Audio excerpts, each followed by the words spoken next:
Assalamualaikum warahmatullahi wabarakatuh. Perkenalkan, saya Devista Ardini kelas 2B, NIM 240201040. Di sini saya akan menjelaskan materi aswaja pada bab 1. Baik, pada bab ke-1 ini kita akan membahas tentang kesatuan tauhid agama-agama samawi. Di poin A, yaitu kebutuhan manusia terhadap agama dengan seperangkat aturan-aturannya.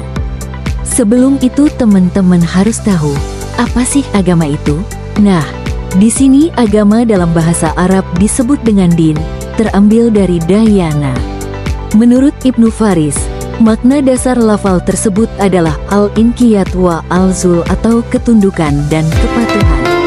Dari makna dasar ini kita memahami bahwa setiap pemeluk agama dituntut untuk tunduk terhadap aturan-aturan agamanya.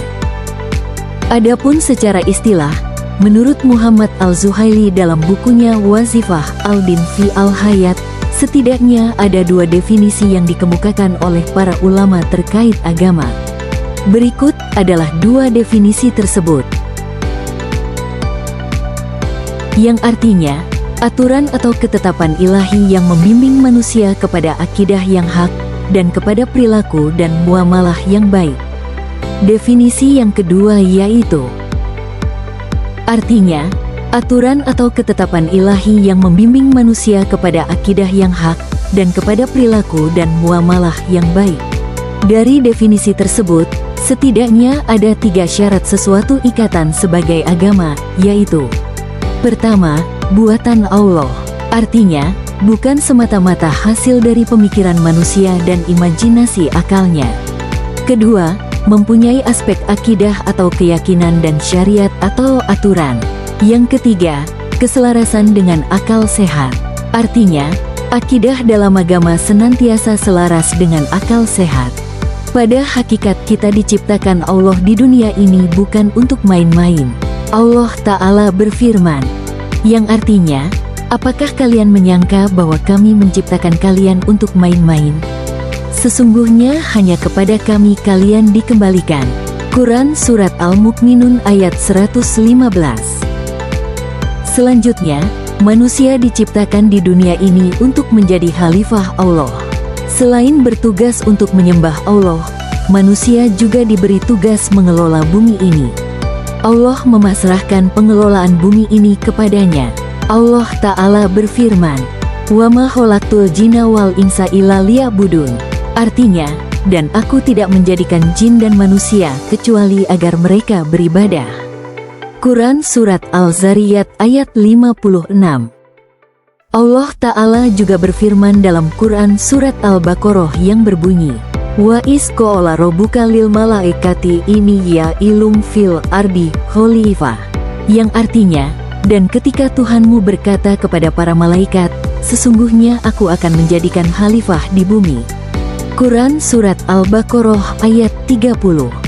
Untuk tugas besar ini, sebagaimana penuturan Muhammad Said Ramdan Al-Buti dalam Kubra Al-Yakiniyatnya, manusia diberikan oleh Allah banyak kelebihan atas semua makhluk lain di bumi.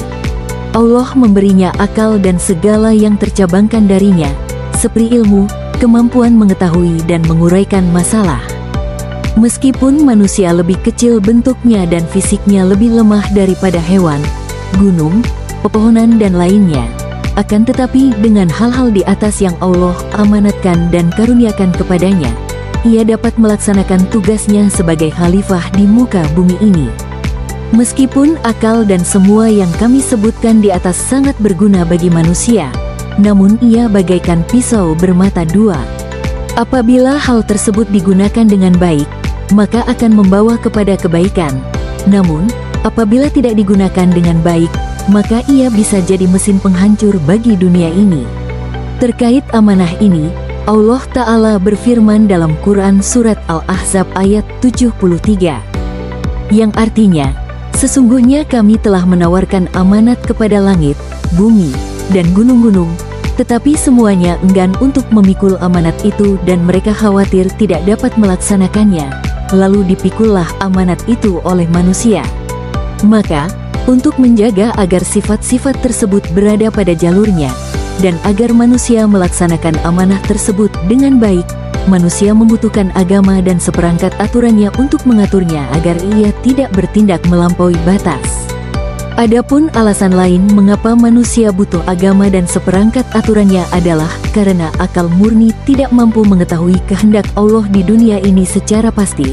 Karena itu manusia butuh agama dan seperangkat aturannya untuk mengetahui kehendak itu. Bahkan, ibadah salat, puasa, dan sebagainya bisa saja tidak dikehendaki Tuhan andai tidak ada informasi dari agama. Terima kasih, cukup sekian yang dapat saya sampaikan. Sebelumnya, yuk kita latihan menjawab soal bersama. Soal pertama, mengapa manusia butuh agama? Jawabannya, manusia membutuhkan agama untuk mengaturnya agar ia tidak bertindak melampaui batas dan karena akal murni tidak mampu mengetahui kehendak Allah di dunia ini secara pasti. Soal kedua, jelaskan posisi akidah dalam agama. Jawabannya, akidah mempunyai posisi yang lebih tinggi dibanding kedua aspek agama lainnya yaitu syariat dan tasawuf. Sebab ia adalah pondasi yang keseluruhan amal fisik maupun batin tidak dapat berdiri kecuali di atas pondasi ini. Soal ketiga, sebutkan dan jelaskan ayat-ayat yang menunjukkan kesatuan tauhid atau akidah para nabi. Jawabannya, ada pada Quran Surat Al-A'raf ayat 125-126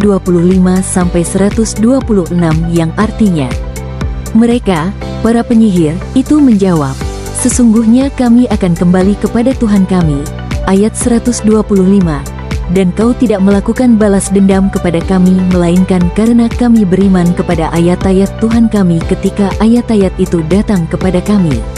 Mereka berdoa, ya Tuhan kami, limpahkanlah kesabaran kepada kami dan matikanlah kami dalam keadaan muslim, ayat 126.